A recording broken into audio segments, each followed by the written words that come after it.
বন্ধুর গল্প। এক ব্যক্তির তিনজন খুব ঘনিষ্ঠ বন্ধু ছিল। একদিন হঠাৎ রাজার দরবার থেকে তার নামে সমন এলো। সে খুব ভয় পেয়ে গেল এবং তার তিন বন্ধুর কাছে সাহায্যের জন্য গেল। সে প্রথম বন্ধুর কাছে গিয়ে বলল, বন্ধু, বিপদে পড়েছি, আমার সাথে চলো।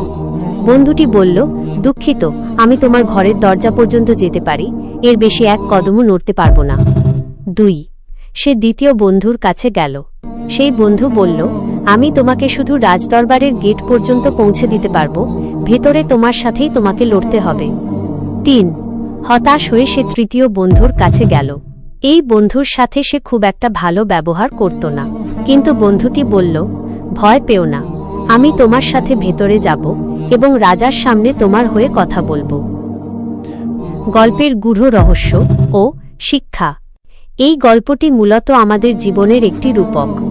প্রথম বন্ধু হল আমাদের সম্পদ, মৃত্যুর পর যা ঘরের দরজাতেই উত্তরাধিকারীদের কাছে থেকে যায়।